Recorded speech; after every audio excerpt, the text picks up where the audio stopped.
جن لوگوں کو اللہ تعالیٰ وسعت عطا کرتا ہے، گنجائش دیتا ہے، وہ خیال ہی نہیں کرتے، وہ لحاظ ہی نہیں کرتے۔ وہ کہتے ہو جناب میں نے بچوں سے کہا تم نے پرواہ نہیں کرنی، آپ نے غلط کہا ہے بچوں سے۔ میں نے کہا فکر نہیں کرنی، آپ نے غلط کہا ہے اپنے بچوں سے۔ میں نے کہہ دیا ہے چھوٹے بھائی سے کہ میرے ہوتے ہوئے ٹینشن لینے کی ضرورت نہیں، میاں آپ نے زیادتی کی چھوٹے بھائی کے ساتھ۔ میں نے کہا ہے آپ بات کریں پیسوں کی فکر نہ کریں، غلط کیا آپ نے۔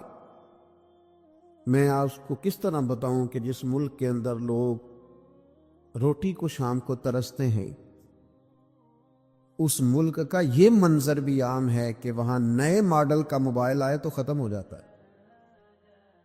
جس ملک میں لوگ دوائیوں کے لیے زکوٰۃ کے فارم فل کرتے پھرتے ہیں کہ مجھے یونین کونسل والے لکھ دیں کہ میں زکوٰۃ کا مستحق ہوں اور میں کسی ہاسپٹل میں جا کے جمع کرا کے اپنا علاج کرا لوں، اس ملک کا یہ منظر بھی ہے کہ لوگ ذرا گاڑی تھوڑی پہلے لینے کے لیے نئے ماڈل کی 4 لاکھ روپیہ زیادہ بھی دے دیتے کہ مجھے ذرا جلدی گاڑی چاہیے۔ نبی اکرم صلی اللہ تعالی علیہ وسلم گھر تشریف لائے، ابن ماجہ میں موجود ہے، سید عائشہ صدیقہ فرماتی ہیں روٹی کا ایک ٹکڑا زمین پہ گرا ہوا تھا، کریم نے اٹھایا اور حضور فرمانے لگے عائشہ اس کی قدر کرو۔ رزق جس گھر سے ناراض ہو جاتا ہے دوبارہ پلٹ کے نہیں آتا، اس کی قدر کرو، اس کا خیال کرو۔ کوڑے دانوں کے اندر بھر دی روٹیاں اور کوڑے دانوں کے اندر بھر دیا تم نے سالن اور کوڑے دانوں کے اندر بھر دیے تم نے پھل اور مٹھائیاں۔ بے قدرہ نے قدر نہ کیتی خوب تسلی ہو۔ اور میرے عزیز اپنی زندگی میں چیزوں کی قدر کرنا سیکھیں، انسانوں کی قدر کرنا سیکھیں، اپنوں کی قدر کرنا سیکھیں۔ فرمایا یہ جو ناشکری کرنے والے ہیں یہ شیطان کے بھائی ہیں، اور شیطان اپنے رب کا ناشکرا ہے۔ کتنا زور لگاتے ہیں لوگ آج، ہماری آمدن بڑھنی چاہیے، 10,000 کماتا ہوں تو 15 ہو جائے، 15,000 کماتا ہوں تو اس کا 20 ہو جائے، اور 20 والا کہتا ہے 50 ہو جائے۔ سارا زور لوگ آمدن پہ، آمدن بڑھانے کے ذرائع پہ، نئے سے نئے بزنس پہ۔ میں چھوٹا آدمی ہوں لیکن یہ کتاب و سنت کے بہت سارے ارشادات پڑھنے کے بعد میں اس نتیجے پہ پہنچا ہوں کہ اصل فن مال کمانا نہیں، اصل فن تو اس کو لگانا ہے۔ اصل فن تو اس بندے کا ہے جو اپنے وسائل کے اندر رہ کر اپنا بچن متعین کرتا ہے۔ یہ اصل فن ہے کہ آپ اس محدود دائرہ کار کے اندر۔ میں نے اپنے ابا جی سے ایک بات سنی تو مجھے بڑی یاد رہ گئی۔ میرے والد صاحب کہا کرتے تھے پتر دولت مند ہون دی تیری ضرورت ہی نہیں، بہت زیادہ پیسہ ہونا تو اتنا مسئلہ ہی نہیں، بنگلے کار کوٹھیاں بہت ساری چیزیں۔ وہ کہا کرتے تھے بس پتر یہ دعا منگو بوے تے کوئی قرض لینا والا نہ کھلوتا ہوئے۔ بس جس بندے نے دینا نہیں نہ کسی کا کچھ، وہ بندہ سکون میں۔ آپ کے ذمہ قرض نہیں، آپ یقین کریں وہ ان کی بات ایسی ذہن پہ بیٹھ گئی کہ واقعی اگر کبھی آپ نے کسی کا کچھ دینا ہو، کیا فرمایا نبی پاک نے؟ حضور فرماتے مقروض قیدی ہوتا ہے، یہ بیچارہ قیدی ہوتا ہے۔ فرمایا قرض دینا ہوتا ہے تو لوگ جھوٹ بھی بولتے ہیں، اوپر نیچے پیسے ہے نہیں اور مانگنے والا اصرار کر رہا ہے تو کیا کہا جائے۔ تو کہا کرتے تھے کہ اگر آپ نے کسی کا کچھ دینا نہیں، آپ کے وسائل اور ضروریات روٹین میں مینج ہو رہی ہیں، تو اگر پیسے جمع نہیں بھی ہو رہے تو آپ خوش قسمت آدمی ہیں، اس لیے کہ آپ کے ذمہ قرضہ۔ تو میرے بھائی یہ اصل حسن ہے زندگی کا۔ لیکن میں نے دیکھا ہے کچھ لوگ خوب سے خوب تر کی تلاش میں رہتے ہیں، بڑی زبردست اسکیم لڑاتے ہیں۔ وہ کہتے ہیں میں 300 بندے کا ولیمے پہ کھانا پکانا ہے، اور 300 بندے کا سارا ٹوٹل کھانا ہی قرض اٹھا کے پکانا ہے، اور اس کے بعد انہوں نے مینج کیا ہوا ہوتا ہے کہ وہ 300 جو آئے گا وہ سلامی بھی تو دے گا نا، تو لہذا اس طرح کر کے وہ مینج کریں گے، وہ کوئی نہیں مینج ہوتا۔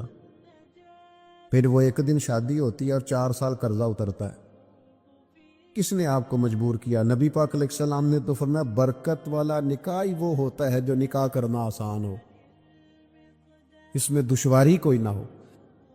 اپنے اخراجات کو، اپنے معاملات کو مینج کرنا اور اس ترتیب سے اسے سیٹ رکھنا کہ جس میں کسی قسم کی کوئی دشواری نہ آئے۔ میں آپ کی خدمت میں ایک بات عرض کروں کہ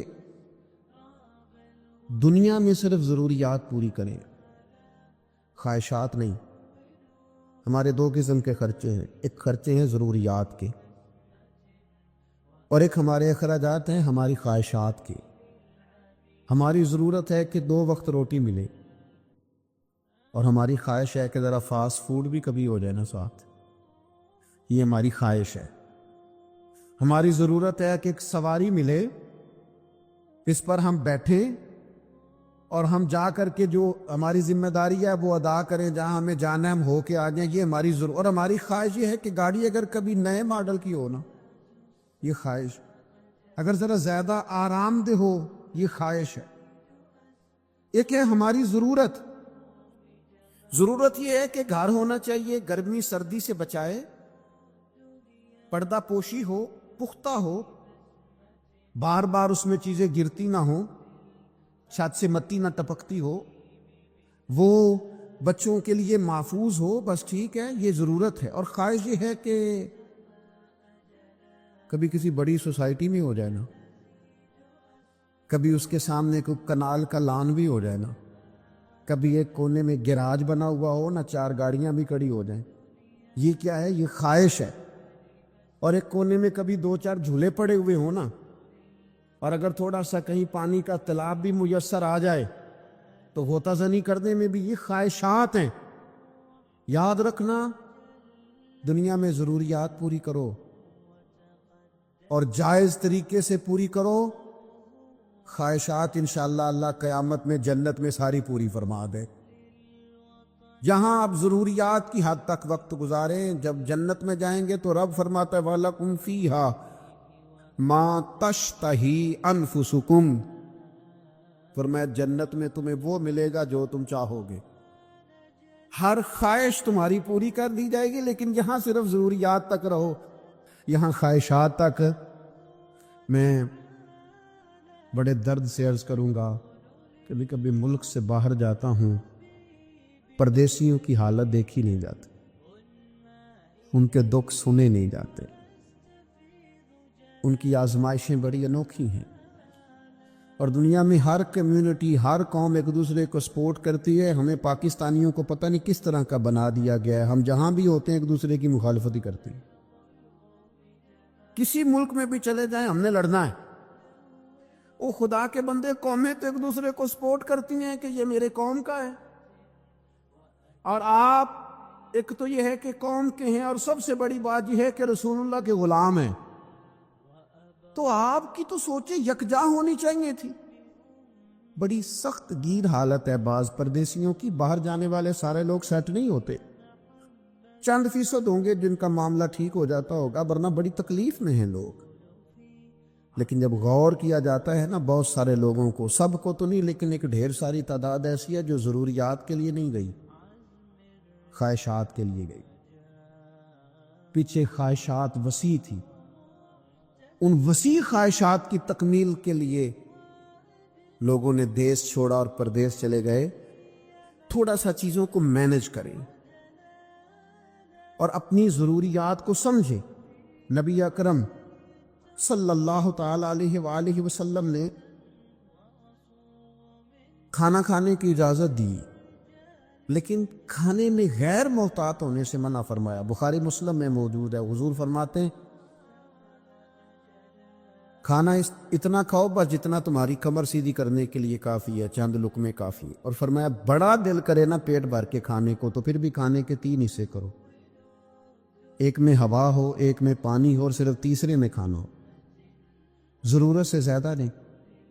ہمارے ہاں جناب کھانے کا معاملہ بہتر سے بہتر ہوٹل اور بہتر سے بہتر غذا اور جناب لذات کی دنیا، اور جناب آج یہ پک رہا ہے اور ریسیپی نہیں آ گئی اور مسالہ جات بن گئے اور کتابیں چھپ گئی، اور صبح سے شام تک سوائے کھانے پینے کے آنے جانے کے، کس شہر میں کون سا ہوٹل کہاں ہے اور وہاں کون سی چیز اچھی پکتی ہے، یعنی 70 کلومیٹر کا سفر طے ہو رہا ہے ہوٹل تلاش کرنے کے لیے۔ او خدا کے بندے، تو کھانے پینے آیا دنیا میں؟ یہ کھانے پینے والا معاملہ تو قیامت میں ہوگا۔ وَأُتُوا بِهِ مُتَشَابِهًا، اللہ فرماتے ہیں ملتے جلتے پھل دوں گا لیکن ذائقے نرالے ہی ہوں گے ان کے۔ وہ جنت میں ملیں گے وہ کھانا اور جی بھر کے کھانا اور مرضی کرنا، یہاں فقط کھانے پینے آئے۔ اور بعض لوگ ایسے ہیں جن کے کپڑے پرانے نہیں ہوتے، ان کا ڈیزائن بدل جاتا ہے۔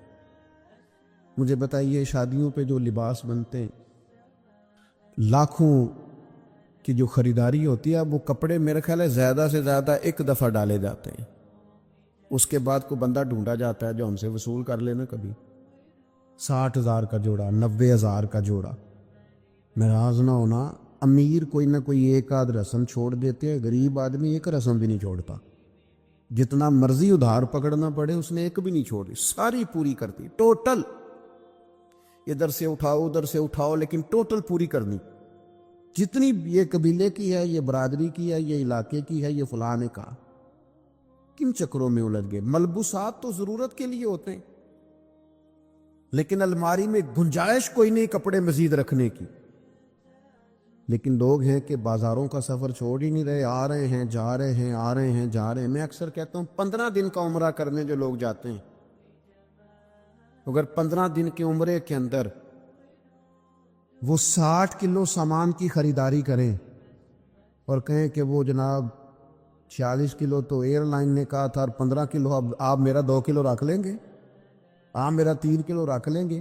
بازار گھومنے آئے، یہاں تجارتیں کرنے آئے ہو، اللہ کے گھر میں حاضری دو جس کام کے لیے آئے ہو۔ دعائیں مانگ مانگ کے یہ موقع ملا اور سارا وقت بازاروں میں گزار دیا۔ اتنی خریداریاں ہو رہی ہیں، اتنا کچھ ہو رہا ہے، ملبوسات پہ ملبوسات، کپڑوں پہ کپڑے۔ خدا را کہیں آپ رکیں، ضرورت کے لیے آپ لیں چیزیں، منع کوئی نہیں کرتا۔ اور پھر وہ کپڑے خریدنے بھی کس لیے؟ لوگوں کو دکھانے کے لیے۔ مسجد میں بعض لوگ آتے ہیں تو وہ لباس اس طرح کا نہیں پہنتے جس طرح کا انہیں پہننا چاہیے۔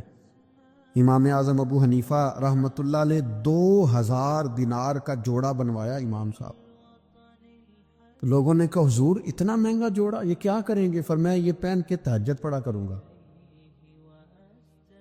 حضور کیا مطلب؟ فرمایا تم اچھے لباس پہن کے لوگوں کے سامنے جاتے ہو، میں سونا لباس پہن کے رب کی بارگاہ میں حاضری دوں گا اللہ کے حضور۔ 2000 دی امام اسماعیل حقی نے تفسیر روح البیان میں اس کو لکھا ہے، 2000 کا لباس پہن کے تہجد کی نماز پڑھتے۔ کس کو دکھانے کے لیے کپڑے پہن رہے ہو؟ جو دیکھ کے چہرہ ادھر کر رہے ہیں، کہتے ہیں بڑے دیکھے ہیں، یہ تو میں نے پرانا بھی کر دیا ڈیزائن جو آپ نے لیا۔ تو اپنے مزاج میں، لہجے میں، طبیعت میں۔ اور پھر اسی طرح کا معاملہ مکانات کے ساتھ ہے۔ نبی کریم علیہ السلام تو بڑے بڑے بلند و بالا مکانات کو پسند ہی نہیں کرتے تھے، حضور نے تو نہیں پسند فرمایا، سادہ گھر میں رہنا پسند۔ لباس کے معاملے میں نبی پاک علیہ السلام نے فرمایا جس نے دنیا میں شہرت کا لباس پہنا، اللہ اسے آگ کا لباس پہنائے گا قیامت کے دن۔ کیوں آپ دکھاوے کا لباس پہنتے ہیں؟ صرف لوگوں کو پتہ چل جائے کہ میرے پاس ذرا انوکھا انداز ہے، تصنع کے لیے، بناوٹ کے لیے، ریاکاری کے لیے۔ تو یاد رکھیے گا کہ نبی اکرم صلی اللہ تعالی علیہ وسلم نے اسراف سے، فضول خرچی سے، بلا وجہ بعض جگہوں پہ پیسہ خرچ کرنے سے منع کیا۔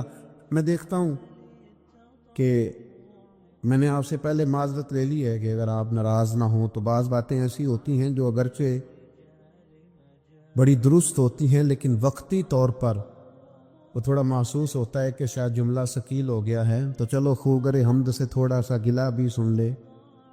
امیر کئی دفعہ اتنے نہیں بگڑتے جتنے امیر زادے بگڑ جاتے، پیر کئی دفعہ اتنے نہیں بگڑتے جتنے پیر صاحب زادے اور پیر زادے اور فلاں صاحب یہ بگڑ جاتے۔ امیر صاحب جو پیسہ کمایا ٹھیک ہے، لیکن ان کے بچوں کا جو ذہن بن جاتا ہے نا کہ اوہو ہم تو بڑے امیر ہوتے ہیں، وہ سب سے زیادہ ناکام اس وقت ثابت ہوتے ہیں کہ جب وہ اپنے بچوں کو اعلیٰ پیسہ دینے میں تو کامیاب ہوئے لیکن اعلیٰ افکار دینے میں ناکام رہ گئے۔ ان کی سوچوں کو مضبوط نہیں کر سکے، وہ طے نہیں کر کے دے سکے کہ بیٹا سادہ طرز زندگی بڑا اعلیٰ ہوتا ہے۔ مجھے بتائیے نا کہ ایک آدمی صرف اس لیے موبائل چینج کر رہا ہے کہ اس کے جناب ماڈل بدل گئے ہیں اور اس نے نئے ماڈل کا لینا ہے، اور دوسری طرف حالات یہ ہیں کہ کچھ لوگوں کو غذا میسر نہیں ہے، سطح غربت سے نیچے زندگی گزار رہے ہیں، لباس پورا میسر نہیں ہے کہ وہ بیچارے سردی سے اپنے آپ کو چھپا لیں۔ اپنی آنے والی نسل کو اس طرح کا مزاج دیں، ان کو اس طرح کا سمجھائیں کہ وہ کفایت شعار ہو۔ میرے ایک دوست ہیں، کم و بیش کو 13-14 سال سے میری ان سے دوستی، ایک چھوٹی سی وہ دکان کرتے ہیں۔ میں نے زندگی میں کبھی اس شخص کو نہیں دیکھا کہ اس نے کبھی آ کے کہا حالات بڑے خراب ہیں۔ میں نے ایک دن پوچھا، میں نے کہا یار لوگ کیا ہی دیتے ہیں؟ تو آپ کہنے لگے جی میں نے شروع سے اپنے بچوں کو اور گھر والوں سے کہا تھا کہ جو میرے پاس ہے اسی میں جینا، اس سے آگے نہیں بڑھنا۔ یہی اللہ تعالیٰ کا ہمارے حق میں فیصلہ ایک کرم ہے، اور اسی میں ہم نے زندگی گزار دی۔ کہنے لگے ایک تو میں کسی سکیم کا حصہ نہیں بنتا، اور ایک سادے کپڑے پہن کے مجھے کبھی شرمندگی نہیں ہوتی، اور ایک یہ کہ مجھے جہاں بھی کہیں بٹھا دیا جائے میں اپنے آپ کو کمزور نہیں سمجھتا۔ میں نے یہ طے کر لیا ہے کہ وہ مجھے کیوں نہیں پسند جو رب نے میرے لیے پسند کیا ہوا ہے، میں کسی کو دیکھ کے کیوں للچاؤں۔ یہ طرز زندگی مضبوط طرز زندگی، یہ افکار، یہ مضبوط افکار ہیں۔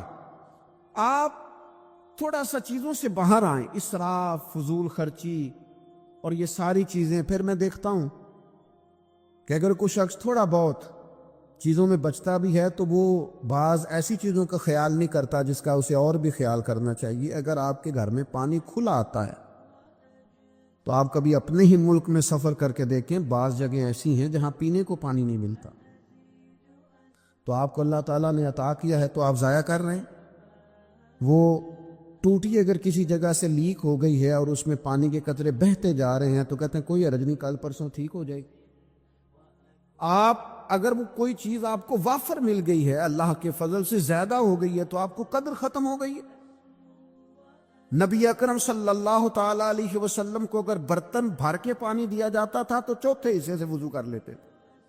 رسول پاک صلی اللہ تعالی علیہ وسلم نے یہاں تک تاکید فرمایا اگر تمہارے گھر کے سامنے نہر بھی ہو تو پھر بھی میں تمہیں اجازت نہیں دیتا کہ تم وضو کرتے وقت پانی ضائع کرو، استعمال کرتے وقت پانی کا ضیاع کرو۔ نہر بھی چل رہی ہو تو پھر بھی محتاط طریقے سے تمہیں پانی استعمال کرنا ہے، تمہیں اسراف کرنے کی اجازت نہیں ہے، فضول خرچی کی تمہیں اجازت۔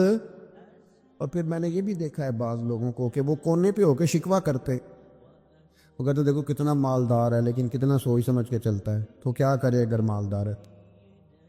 بعض لوگوں کا خیال ہوتا ہے بندہ بڑا مالدار ہے، ہم نے فلاں کام کہا تھا تو اس نے توجہ نہیں کی، تو بھائی پیسے اس کے ہیں، آپ کو تنقید کی اجازت ہی نہیں ہے۔ اگر تو آپ کا قرض اس نے دینا ہے تو آپ تنقید کریں گے، ویسے آپ کیسے کر سکتے ہیں؟ ہم بعض ایسی چیزوں کا مطالبہ کرتے ہیں جن کا دین ہمیں پابند نہیں کرتا، اور اس میں ہم شدت بھی کرتے ہیں۔ وہ کہتے ہیں دیکھا جی ان کے کہہ دینے سے کام ہو جانا تھا، کیسے ہو جانا تھا بھائی؟ اتنی زیادہ تکلف میں آنے کی ضرورت نہیں ہے۔ آپ کوشش کریں اللہ تعالیٰ اخلاص عطا کرے، باقی رستے تو وہ آسان کر دیا کرتا ہے، وہ آسان کر دیتا ہے، لیکن کسی بھی چیز میں آپ شدت پسندی کا شکار نہ ہو، الجھے نہیں۔ آپ مسلمان اعصابی طور پر، ذہنی طور پر، نفسیاتی طور پر ایک طاقتور قوم ہے۔ مسلمان وہ قوم ہے جو مرعوب نہیں ہوتی، یہ روب دکھاتی ہے، روب۔ ہم وہ لوگ ہیں کہ جن کے اکابرین سوئے بھی ہوتے تھے نا، سوئے ہوتے تھے حضرت عمر، لیکن ان کو سوئے ہوئے دیکھ کر بھی لوگ کانپا کرتے تھے، اس لیے کہ شیر تو شیر ہی ہوتا ہے نا، وہ سوا ہو تو پھر بھی شیر ہی۔ تو میں کچھ عرصے سے اس کمی کو بڑی شدت سے محسوس کرتا ہوں کہ لوگ، یعنی کوئی شخص بھی ملتا ہے تو وہ اس لہجے میں بات کرتا ہے کہ اسے مظلوم مان لیا جائے، قابل رحم مان لیا جائے، اس کی مدد کی جائے، اس پر توجہ کی جائے۔ یہ مسلمان کی شان نہیں۔ آپ سورہ بقرہ پڑھیں گے تو قرآن مجید اصحاب صفہ کی شان بیان کرتا ہے کہ انہیں بڑی حاجت ہے، بڑے ضرورت مند ہیں. وہ لوگ تھے جو کئی کئی دنوں تک روٹی نہیں کھاتے تھے، لیکن رب فرماتا ہے کہ میرے محبوب کے مدرسے کے ان طالب علموں کو جو دیکھے گا اسے محسوس ہوگا کہ یہ تو بڑے امیر لوگ ہیں. کیوں محسوس ہوگا؟ لا یسألون الناس الحافا، یہ لوگوں سے لپٹ لپٹ کر سوال نہیں کرتے، کشکول طلب نہیں دراز کرتے، یہ اپنے پردے کو قائم رکھتے ہیں. خودداری، عزت نفس، وقار، خودی. ہمارے ہاں تیزی سے ان چیزوں کا آج جو ہے وہ یوں محسوس ہوتا جیسے قحط ہو گیا ہے. الا ماشاء اللہ، آپ کے زخم دکھانے سے کوئی بھی آپ کا زخم نہیں بھرے گا. بلکہ میں نے تو یہ دیکھا ہے اپنی زندگی میں کہ اچھا بھلے تعلقات چل رہے ہوتے ہیں، آپ کو ذرا ضرورت پڑ جائے تو سامنے والا آنکھیں پھیر لیتا ہے، اسی وقت اس کا ماحول اور اس کے حالات خراب ہو جاتے ہیں. اس لیے اپنا سارا بھروسہ، اپنی ساری توجہ، اپنی سوچوں کا مکمل مدار صرف اللہ رسول کی ذات کو بنائیں، اور اس انداز میں بنائیں کہ کون دیتا ہے دینے کو منہ چاہیے، دینے والا ہے سچا ہمارا نبی. اور یہ ذہن بنائیں زندگی میں کہ رب رسول کی بارگاہ سے 2 قطرے بھی مل گئے تو دنیا بھی بن جائے گی، آخرت بھی بن جائے گی. اس لیے ادھر ادھر دیکھنا تھوڑا کم کریں. اور بالخصوص آج اپیل کروں گا، استاد اپنے شاگردوں کو، پیر اپنے مریدوں کو، باپ اپنی اولاد کو بڑی بڑی باتوں کا سبق پڑھائے. بڑی بڑی باتوں. اقبال نے شکوہ کیا، اقبال کہنے لگے شکایت ہے مجھے یا رب خدا بندان مکتب سے. یہ جو انہیں کہتے ہیں کہ جناب پڑھ جاؤ گے تو روٹی اچھی ملے گی، یہ انہیں کہتے ہیں پڑھ جاؤ گے تو کار میں بیٹھو گے، پڑھ جاؤ گے تو کوٹھی بنا لو گے. یہ کیا سبق پڑھا رہے ہیں بھلا؟ ان کو تو تم بڑے بڑے باتیں بتاؤ، انہیں کہو پڑھو گے تو دنیا میں حضور کے دین کا انقلاب برپا کرو گے. تم ان کہو کہ تم پڑھو گے تو تم ایک پورا ملک چلاؤ گے، تم انقلاب برپا کرو گے. اٹھ باندھ کمر کیوں ڈرتا ہے، پھر دیکھ خدا کیا کرتا ہے. اقبال کہنے لگے یہ تم کیا سبق پڑھا رہے ہو کہ روٹی سے ہی مل جائے گی، چندہ اکٹھا کرنے کا طریقہ آ جائے گا.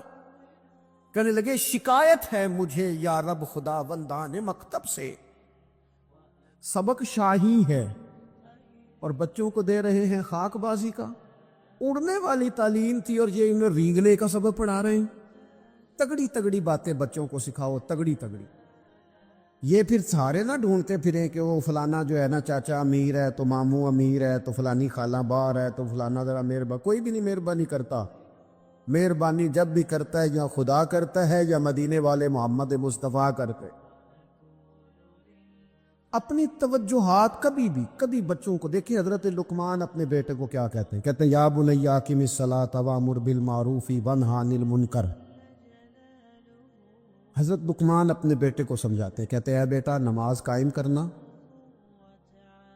لوگوں کو بھلائی کا حکم دینا، برائی سے منع کرنا، وَاصْبِرْ عَلَىٰ مَا أَصَابَكَ، اور جب مصیبت پہنچے تو صبر کرنا، ادھر ادھر رونا دھونا نہ کرنا. نماز پڑھنا، بھلائی کا حکم دینا، برائی سے منع کرنا، اور اگر کوئی مصیبت پہنچے تو اس پر صبر کرنا. کتنے کام ہو گئے؟ 4. ایک نماز پڑھنی ہے، ایک بھلائی کا حکم دینا ہے لوگوں کو، ایک برائی سے، اور اگر کوئی مشکل آئے تو کیا کرنا ہے؟ ان ذالک من عزم الامور. فرمایا بیٹا یہ بڑی ہمت والے کام ہیں، ہمت والے کام کرنا، ہمت والے.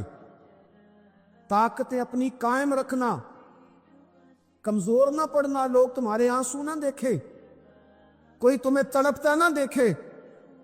چھوٹا چھوٹا زخم لے کر لوگ سگنل پہ کھڑے، چھوٹی چھوٹی مجبوریاں لے کر لوگ مانگنے کے لیے دروازوں پر کھڑے ہیں. امت مسلمہ کا یہ مزاج نہیں، یہ وقار نہیں، یہ انداز نہیں. ہم تو بانٹنے والے لوگ. چلے مشکل آ جاتی ہے زندگی میں، ضروریات پڑ جاتی ہیں، قرضہ صحابہ بھی لے لیا کرتے تھے، لیکن یہ جو لہجے آج ہم نے اختیار کر لیے، کمزور ہو جانا، کچا پڑ جانا، غریبی کا رونا رونا، یہ انداز اہل ایمان کا بچوں کو طاقتور ہونا چاہیے. میرے نبی کریم صلی اللہ تعالی علیہ وآلہ وسلم نے نا ارشاد فرمایا، ایسا نہیں ہے کہ کوئی بندہ کمزور ہے تو وہ ناپسندیدہ ہے. یہ نہیں فرمایا کہ جو بزدل ہے تو وہ بڑا کوئی کٹا ہوا آدمی ہے. لیکن حضور فرماتے ہیں، صحیح مسلم میں حدیث موجود ہے، حضور فرمانے لگے طاقتور مسلمان نا اللہ کی نظر میں بزدل مسلمان سے زیادہ پیارا ہے. طاقتور ہے نا، اس کی شان زیادہ ہے. یہ جو با ہمت ہے، با حوصلہ ہے، جس کے اعصاب مضبوط ہے، یہ رب کریم کی بارگاہ میں باوقار ہے. اللہ کے حضور اس کی قدر ہے. اور حضور علیہ الصلوۃ والسلام صحابہ کو دعائیں سکھایا کرتے تھے، اور تعلیم امت کے لیے خود بھی حضور وہ دعا فرمایا کرتے تھے. کہتے تھے اے اللہ بزدلی سے بچا، کنجوسی سے بچا، اے اللہ اس بڑھاپے سے بچا جو انسان کو بڑا پریشان کر دے. حضور دعائیں مانگا کرتے تھے. دیکھیں بیمار انسان ہو جاتا ہے، اگر وہ سوچے نا رب کی طرف سے، تو پھر بیماری کا لوگ بڑا مزہ لیتے ہیں. کیونکہ جب بندہ بیمار ہوتا ہے تو نفسانی خواہشات ساری ختم ہو جاتی ہیں. اور میں اکثر دوستوں سے کہتا ہوں کہ بعض چیزیں ایسی ہیں جو وجد میں لے آتی ہیں بندے کو، اگر وہ غور کرے تو. آپ یہ حدیث پاک سنیں، حضور علیہ السلام نے فرمایا بیمار کے ساتھ ضد نہ کرو کہ ضرور کھا ضرور کھا. ضد نہ کرو، اس لیے کہ اللہ اسے کھلا بھی دیتا ہے پلا بھی دیتا ہے. اب جب کسی کو پتہ چلے کہ میں بیمار ہوں تو رب مجھے کھلا پلا رہا ہے، تو مجھے بتائیے بیماری کتنی پیاری لگے گی، بیماری میں کتنا سرور آئے گا. پھر تو انسان ہمیشہ چاہے گا کہ مجھے وہ چیزیں ملے جو مجھے اللہ تبارک و تعالیٰ کی بارگاہ کے قریب کر دیں. دوسری بات یہ ہے کہ میدان میں جب انسان اترتا ہے نا، تو اسے ایک بات اپنے ذہن میں رکھنی چاہیے کہ جیت اور ہار یہ اللہ تعالیٰ کے دست قدرت میں ہے. لیکن جب وہ لڑے تو جیتنے کے لیے لڑے. ہمارے ہاں نا بہت سارے لوگ لڑنے سے پہلے ہی ہارے ہوئے ہوتے ہیں، میدان میں نکلنے سے پہلے ہی وہ کمزور باتیں کر رہے ہوتے ہیں. ابھی سفر شروع نہیں ہوتا، وہ کہہ دیتے ہیں نہیں جناب آپ کی بات تو ٹھیک ہے پر کیسے ہوگا، کیوں کر ہوگا، لوگ تو آج کل چلتے ہی نہیں، بڑے مسئلے خراب ہیں. اور پھر کچھ لوگ ایسے ہیں جن کی باتیں سن کر بندے بیک ایئر لگا لیتے ہیں. اور میں نے دیکھا باتیں کرنے والے وہی رہتے ہیں اور کام کرنے والے کہاں سے کہاں چلے جاتے ہیں. یہ یقینی نہیں کہ جیتیں گے، لیکن جب میدان میں اترے نا تو پھر ہمیشہ جیتنے کے لیے اتریں. کوشش کریں کہ میں نے اس انداز میں نکلنا ہے کہ میں نے نہ جیتنا ہے. حضرت مولا علی شیر خدا کرم اللہ تعالیٰ وجہ الکریم سے کسی بندے نے پوچھا حضور آپ ہر میدان میں کامیاب کیوں رہتے ہیں؟ فرمانے لگے جیت ہار تو رب کریم کے دست قدرت میں ہے، لیکن جب میں اترتا ہوں نا میدان میں تو میں دشمن دیکھ کے پہلے ہی فیصلہ کر لیتا ہوں کہ میں نے اس کے پیٹ میں خنجر مارنا ہے کہ گلے پہ. میں جیتنے کے لیے میدان میں اترتا ہوں. تو آپ دیکھ لینا دیواریں ہلتی رہتی ہیں اور در کانپ جاتا ہے. علی کا نام سن کر اب بھی خیبر کانپ جاتا ہے. کیوں کہ کہتے ہیں میں ذہن بنا لیتا ہوں کہ میں اسے کاٹ کے لاؤں گا. میں ڈرتا اور سہمتا ہوا میدان میں نہیں اترتا. ذہن ہوتا ہے کہ آج لڑوں گا تو جیتوں گا. آج میں دیکھیں میں کیا کرتا ہوں. حوصلہ نہیں پیدا کر پا رہے بچوں میں. کچھ بچے بھی اللہ خیر کرے عزم و ہمت والے لوگوں کے پاس بیٹھتے نہیں. اور دوسرا ہم اپنے بچوں کا کسی کو آئیڈیل بھی نہیں بننے دیتے. بچے کسی کا نام لیتے ہیں تو ہم کہتے ہیں پتر چھاٹ پرا. یہ دور ہی نہیں ہے. ہم کوئی ایسا ذوق، کوئی مزاج، کوئی طبیعت پیدا ہی نہیں ہونے دیتے. کچھ آنے والی نسل کا مزاج ہے کہ وہ اٹھنا نہیں چاہتی، بیٹھنا نہیں چاہتی، چلنا نہیں چاہتی. وہ چاہتی ہے میں لیٹی رہوں، موبائل میرے ہاتھ میں رہے، باقی سارے کام ریموٹ کنٹرول ہو. جب انسان دیکھے نا، ایک ڈاکٹر صاحب کے پاس ایک دفعہ میں گیا تو ایک مریض کو وہ سمجھا رہے تھے. اسے کہہ رہے تھے کہ تو تھوڑی ورزش بھی کیا کر، تھوڑی ورزش بھی کیا کر. اور ساتھ انہوں نے بڑی اچھی بات کی. کہنے لگے اللہ تعالیٰ نے نا جسم میں جوڑ بنائے ہیں، یہ گھٹنے ہیں، یہ کونیاں ہیں، اللہ نے جوڑ بنائے ہیں. اسی لیے تو بنائے تھے کہ تھوڑی ان کو حرکت بھی دی جائے. لیکن اگر آپ ان جوڑوں کو حرکت ہی نہیں دیں گے تو یہ تو زانگا لود ہو جائیں گے. تو کام زندگی میں عزم کے ساتھ، ہمت کے ساتھ، اور سب سے بڑی مضبوطی یہ ہے کہ آپ یہاں سے مضبوط ہو، آپ اعصابی طور پر مضبوط ہو۔ یہ جو کمزوری ہے نا، ذہنی کمزوری، میں نہیں پسند کرتا کہ مطلب خواتین بچوں کو اس لیے ڈرائیں کہ بیٹا او ہو بلی آ گئی ہے۔ وہ بلی کیا ہوتی ہے جی؟ لیکن جو خواتین حج بھی بچوں کو بلی سے ڈرائیں گی، اچھا اس کو ڈرا بلی سے رہی ہوتی ہیں اور ساتھ کہہ رہی ہوتی ہیں ماما کا شیر، یہ آپ کا شیر بلی سے ڈرتا ہے، یہ اماں کا شیر بلی سے ڈر رہا ہے، آپ نے اس سے بلی سے ڈرا دیا اور نام شیر رکھ دیا ہے۔ یہ کیسا شیر ہے کہ جو بلی آتی ہے تو بھاگ جاتا ہے؟ یہ ماحول مطلب متضاد ہے۔ یہ کاکروچ دیکھ کر چیخیں مارنا نا، یہ برگر فیملی ہونے کی علامت ہے۔ چھپکلی دیکھ کر نا چیخیں مارنا، یہ امیر گھروں کی علامت ہے، پڑھے لکھے لوگوں کی علامت۔ یہ کیا مذاق ہے؟ جو قوم چھپکلی سے ڈرتی ہے، کاکروچ سے ڈرتی ہے، اور جو لوگ کہتے ہیں ہو یہ جناب یہ تو اندر میرے وہ آ گیا ٹوکا تو یہ کھا جائے گا، تو یہ قوم انقلاب برپا کرے گی، یہ میدانوں میں نکلے گی، بڑے خوبصورت انداز میں ویڈیو بنا کے تو اس کو شیئر کیا جاتا ہے کہ وہ جی قربانی والے دن بکرا ذبح ہو رہا تھا تو بچہ رو پڑا۔ کیا بات کرتے ہیں آپ؟ یہ جہاد کرے گا بچہ کل کو جو بکرے ذبح ہونے پر روتا ہے؟ اعصابی مضبوطی، ذہنی طور پر مضبوط کب ہوتی ہے؟ جب انسان اخلاقاً مضبوط ہوتا ہے، اس کی طبیعت وزادار ہوتی ہے، اس کا مزاج اسے مضبوط کرتا ہے۔ آپ ایک حدیث دیکھیں، ترمذی میں موجود ہے، حضور علیہ الصلوۃ والسلام نے فرمایا جب اللہ تعالیٰ نے زمین کو پیدا کیا تو زمین ہلنے لگی۔ اللہ نے پہاڑوں کو میخیں بنا کر، قلعے بنا کر زمین میں لگا دیا تو زمین ٹھہر گئی۔ فرشتے فوراً عرض گزار ہوئے کہ مالک تیری سب سے طاقتور مخلوق یہ پہاڑ ہے؟ فرمایا نہیں، لوہا جو ہے نا وہ پہاڑوں سے بھی طاقتور ہے، کیونکہ لوہا پہاڑ کو کاٹ دیتا ہے۔ یا اللہ پھر لوہا سب سے طاقتور ہے؟ فرمایا نہیں، آگ اس سے بھی طاقتور ہے۔ کیا آگ سب سے طاقتور ہے؟ تو فرمایا نہیں، پانی بھی ہے۔ کیا پانی طاقتور ہے؟ فرمایا ہوا بھی ہے، جو پانی کا رخ پھیر دیتی ہے۔ مسلمانوں خدا را اس سے بڑا ذوق نہیں ملے گا۔ میں طاقتور ہونے کا طریقہ بتا رہا ہوں۔ ہمارے ہاں لوگ سمجھتے ہیں کہ میں بولتا زیادہ ہوں اس لیے میں طاقتور ہوں، میرے پاس اسلحہ زیادہ اس لیے میں یہ دیکھو حضور نے بتایا طاقتور کون ہوتا ہے۔ یا رسول اللہ پتھر پہاڑ طاقتور ہے؟ تو فرمایا نہیں، ان پر تو لوہا ہے، لوہا طاقتور ہے، نہیں اس پر تو آگ ہے، آگ طاقتور ہے، نہیں اس پر تو پانی ہے، پانی طاقتور، اس پر تو ہوا ہے۔ تو حضور پھر مہربانی کریں بتائیں طاقتور کون ہے؟ تو یہ دیکھو نا، یہ یاد رکھو نا، یہ کائنات کے سب سے بڑے حکمت والے محبوب کی بات یاد رکھو نا۔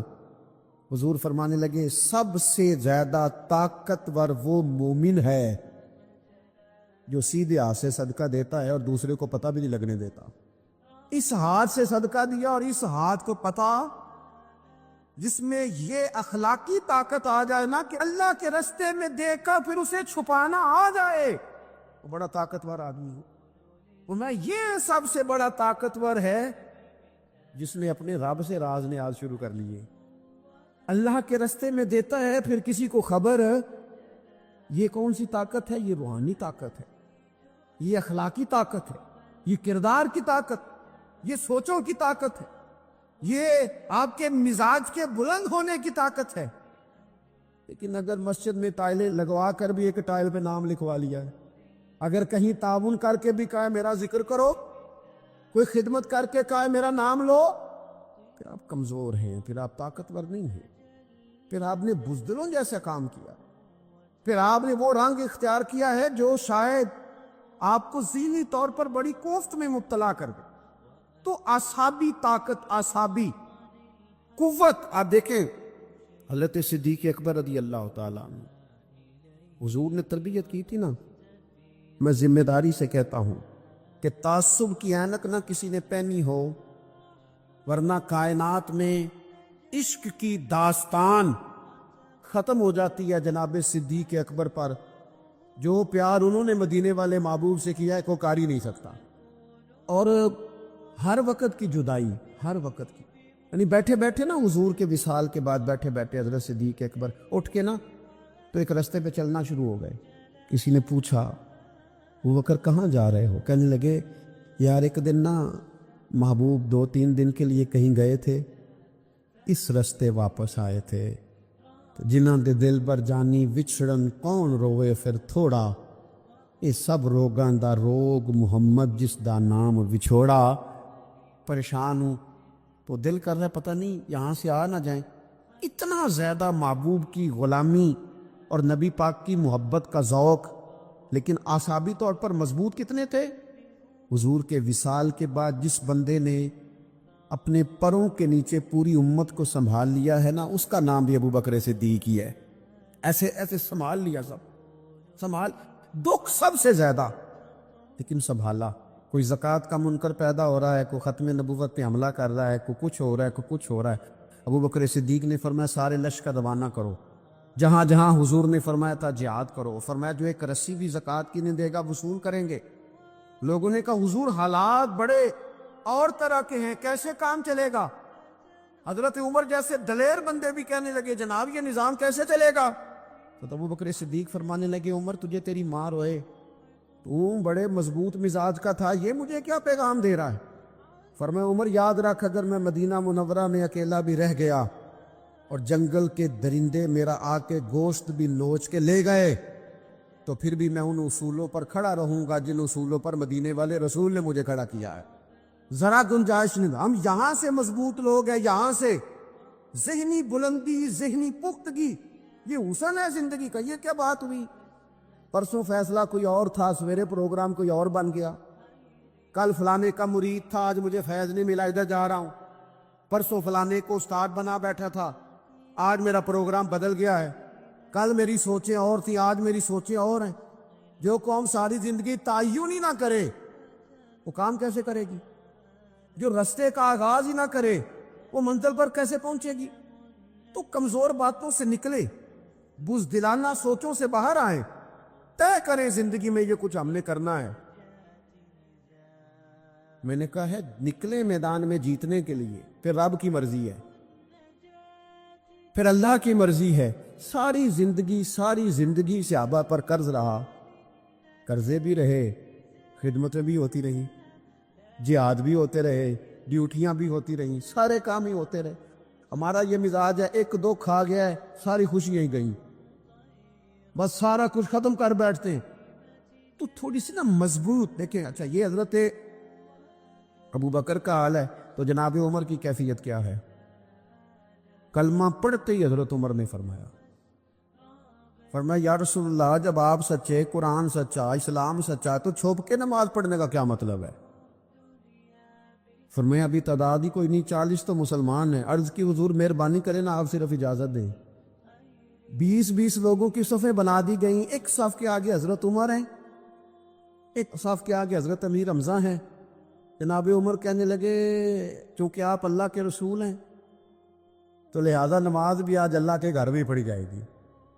تو حضرت عمر بیت اللہ شریف کے بیچ کھڑے ہو کے نعرہ لگاتے ہیں، فرماتے ہیں میں عمر ہوں، تم مجھے بھی جانتے ہو، میرے باپ کو بھی جانتے ہو، تم میرا قبیلہ بھی جانتے ہو، میں نے پڑھ لیا ہے محبوب کا کلمہ۔ اب جس نے بچے یتیم کرانے ہو اور اپنی بیوی بیوہ کرانی ہو وہ آئے اور مجھے روکے۔ یہ محبوب اللہ کے ہیں اور گھر بھی اللہ کا ہے، تو نماز بھی آج اللہ کے گھر میں پڑھی جائے گی۔ جب تک انسان یہاں سے طاقتور نہیں ہوتا، پھر بات آئی سیدنا عثمان غنی کی، میں پہلا وہاں اونا رنداں تو جن نے کھلی بغاوت کیتی ہے، پورا قبیلہ اور طرف ہے، عثمان تیرے گھر میں مال ہے، دولت ہے، وزاداری ہے، لوگ سارے کیا کریں گے؟ والد مخالف، چچا مخالف، حضرت عثمان غنی جیسے آدمی کو پکڑ کے باندھ دیا گیا گھر میں۔ تو عثمان غنی کہنے لگے میں ان بزدلوں میں سے نہیں ہوں جو محبت بھی کریں اور اظہار بھی نہ کر سکیں، جو دعویٰ بھی کریں اور پھر ان کے اندر طاقت اظہار بھی نہ ہو۔ فرمایا تم جتنا باندھ سکتے ہو باندھ لو، تم اپنی دولتیں، حکومتیں اور اپنا جاہ و جلال سنبھال کے رکھو، ہم نے تو غلامی کا فیصلہ کر لیا ہے۔ اور پھر کی غلامی انہوں نے۔ اور جہاں تک بات ہے شیر خدا حضرت علی المرتضیٰ کی، حضرت علی المرتضیٰ شیر خدا کا تو یہ حال تھا، کہ ساری زندگی میدان میں رہے. ایک دن حضور نے صرف فرمایا کہ آج آپ کو نہیں لے کے جانا, آپ تھوڑا نا میرے نائب بن کر, حضور کسی نہ کسی کو نائب بنا کے مدینے میں چھوڑ کے جائے, ایک دن صرف کہا نہیں لے کے جانا. تو حضرت مولا علی رونے لگے, کہنے لگے حضور میں بچوں کے بیچ رہوں, عورتوں کے بیچ رہوں, میری تلوار کو زنگ لگ جائے گا. حضور مجھے تو گھوڑے پہ بیٹھنا پسند ہے. اچھا میں آپ کو ایک اور بات بھی عرض کروں, پہلے بھی میں نے کہا تھا پھر کہتا ہوں, کچھ لوگ پڑھے لکھے ہوتے ہیں بہادر نہیں ہوتے.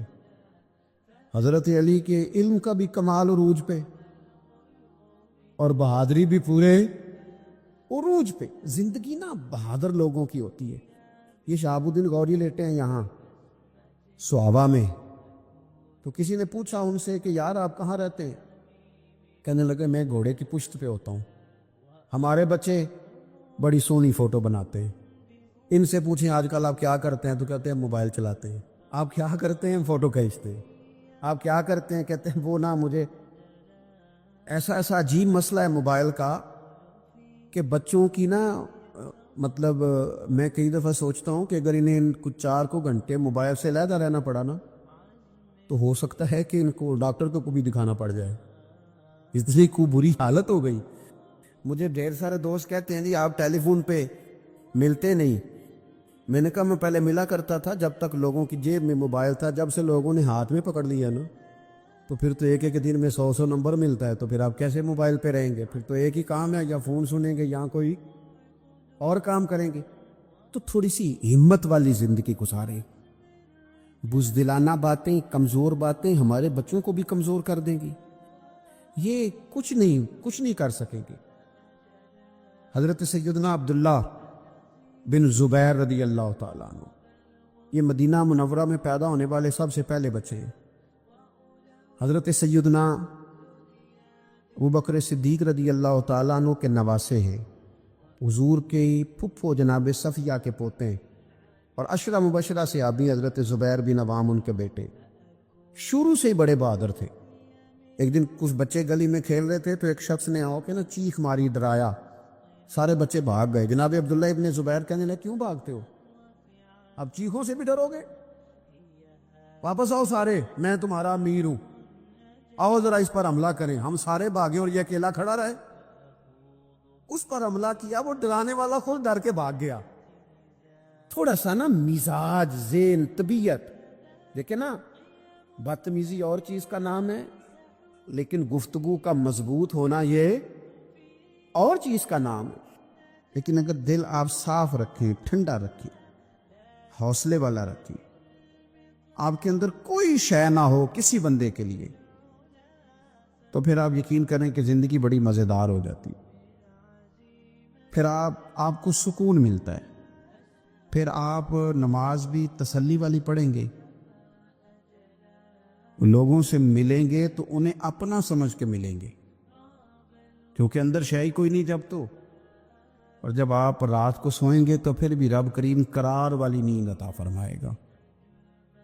لیکن جب وہ تلخیاں, وہ بوجھ, کل فلانے نے یہ کہا تھا تو آج سارا دن منصوبہ بندی کی کہ تگڑا جواب کیسے دینا ہے, کل ایک نے اینٹ پھینکی تھی تو آج پتھر جمع کر کے رکھے ہیں کہ مجھے موقع ملے گا تو میں نے برسانے ہیں, تو پھر تو آپ اس کام لگے ہوئے ہیں, پھر تو جان چھوٹے گی نہیں, اس کا کوئی حد بندہ ہی نہیں.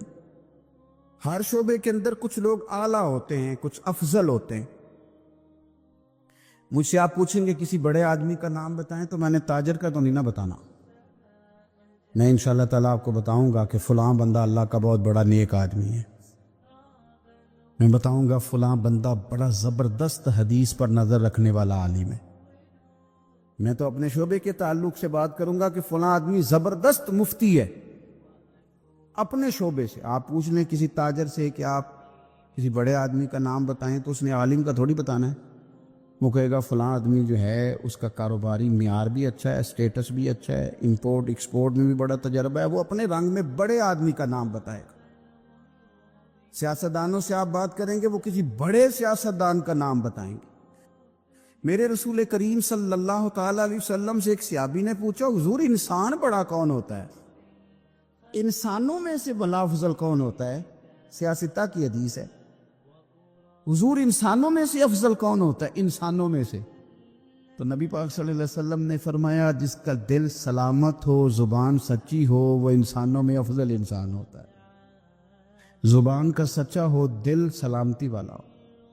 صحابی نے ہمارے ساتھ بڑی نیکی کی، پوچھ لیا کہ یا رسول اللہ صلی اللہ علیہ وسلم یہ زبان کی سچائی تو سمجھ میں آتی ہے، دل کی سلامتی کیا ہے؟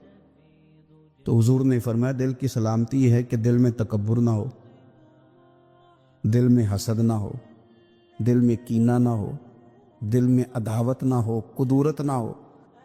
رب کریم کے بندوں کے بارے میں اس کا دل صاف ہو، زبان سچی ہو، وہ انسانوں میں افضل ترین انسان ہے، وہ ایک بہترین انسان ہے، بہترین۔ بہت سارے لوگ خوشامد اتنی سونی کرتے ہیں، جب بھی بڑی تگڑی ڈالتے ہیں۔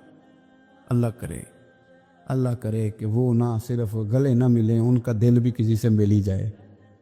ساری زندگی انہوں نے تعلقات بنائے ہیں لیکن پیار نہیں بڑھایا۔ تعلقات ان کے ہیں، وہ بتاتے ہیں میرے بڑے تعلقات ہیں، فلانا سے بھی میرا تعلق ہے، فلانا بھی مجھے جانتا ہے، فلانا بھی۔ تعلقات ہونا اور چیز ہے، لیکن روح اور دل کا رشتہ ہونا اور چیز ہے۔ کیونکہ ہم ذاتی طور پہ کسی کو اچھا جانتے ہی نہیں، کسی پہ آج تک دل کھڑا ہی نہیں ہوا، ہمیں کوئی نہ کوئی کمزوری نظر آ جاتی۔ اور کچھ لوگ معاشرے میں پرموٹ کرتے ہیں ان چیزوں کو، بغض کو، عداوت کو۔ ایک بہت بڑے بزرگ ہیں، عالم بھی ہیں، متقی ہیں، نیک ہیں، اللہ والے ہیں۔ تو ایک صاحب مجھے آ کے کہنے لگے کہ انہوں نے آپ کے بارے میں یہ کہا ہے۔ تو میں چونکہ ان کے بارے میں مجھے پتہ ہے کہ بندہ بڑا ٹھیک ہے، تو میں نے اس سے کہا کہ ان کے پاس اتنا ٹائم ہی نہیں ہے کہ وہ مجھے ڈسکس کرے۔ تو چائے پی، کھانا کھا، لیکن تو غلط ڈائریکشن پہ چڑھ گیا ہے۔ وہ بندہ، اس کو مطلب اس کا قد کاٹ ہی بہت بڑا آدمی ہے، وہ مجھے کیسے ڈسکس کرے گا؟ سوال ہی نہیں پیدا ہوتا۔ وہ سب چلے گئے۔ 2-4 دن کے بعد مجھے فون کر کے کہنے لگے کہ میں نے بھی بڑا وقت گزار دیا ہے، پر جو جواب آپ نے دیا ہے نا، پچھلی معافی دے دے، آج کے بعد ایسا کام کوئی نہیں کروں گا۔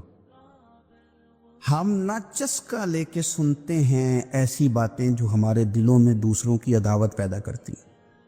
آپ کو پتہ ہی نہیں آپ کے ساتھ لوگ ہاتھ کیا کر جاتے۔ اوئے ہوئے ہوئے، یعنی آپ اس کی بھی بات سنتے ہیں جو آپ کی ماں کے خلاف آپ کے بارے میں بات کر رہا ہے۔ او خدا کے بندو، اس کی بھی سن لیتے ہو جو آپ کے والد کے بارے میں جس نے بات، وہ سن لی آپ نے، یہاں بٹھا لی۔ یعنی قبلہ، کعبہ، شیخ، استاد اور مرشد کے بارے میں جس نے کچا جملہ، آپ نے وہ بھی سن لیا۔ تو پھر تو آپ نے موقع دیا نا میل کو اندر تک، روح تک اترنے کا۔ آپ کو پتہ ہے میرے رسول کریم کا وہ قلب اطہر ہے جس کے بارے میں رب فرماتا ہے کہ نزل علی قلبک، محبوب یہ جو میں نے قرآن پاک نازل کیا، میں نے آپ کے دل پہ نازل کیا ہے۔ اور اللہ فرماتا ہے محبوب آپ کو اللہ نے اپنے فضل سے، فَبِمَا رَحْمَةٍ مِّنَ اللَّهِ لِنْتَ لَهُمْ، اللہ نے فضل کر کے آپ کا دل نرم کر دیا غلاموں کے آگے۔ اور یہ میرے رسول پاک کا قلب اطہر ہے۔ حضور فرماتے ہیں کہ میرے گلے سے لے کر ناف تک حضرت جبریل نے انگلی چلائی اور میرا سینہ کھلا اور اندر سے دل نکالا، اور پھر رب نے جو معرفت کے نور بھیجے تھے وہ اس کے اندر داخل فرمائے۔ آپ میری بات کو سمجھے، اتنا پاکیزہ قلب اطہر، کوئی چیز وہاں جا سکتی ہے؟ کسی شخص کا ڈالا ہوا فتنہ معاذ اللہ کوئی سوچ بھی سکتا ہے وہاں تک جائے گا؟ لیکن آپ پڑھیں ترمذی کے لفظ، قلم ٹوٹ گئے، تربیت ختم ہو گئی ان باتوں پہ۔ اتنی بڑی بات اللہ کے رسول فرمانے لگے، سنو بھائی میرے غلاموں، مجھے کوئی بندہ کسی صحابی کے بارے میں کوئی بری بات نہ پہنچائے۔ حضور آپ کا تو دل صاف ہے، آپ کا تو نور علی نور ہے، اس سے تو قرآن گفتگو کرتا ہے، کوئی پہنچا بھی دے گا تو کیا اثر ہوگا؟ لیکن حضور نے فرمایا وہ دروازہ کھولنا ہی نہیں جس سے لوگوں کی عداوت دل میں آتی ہے۔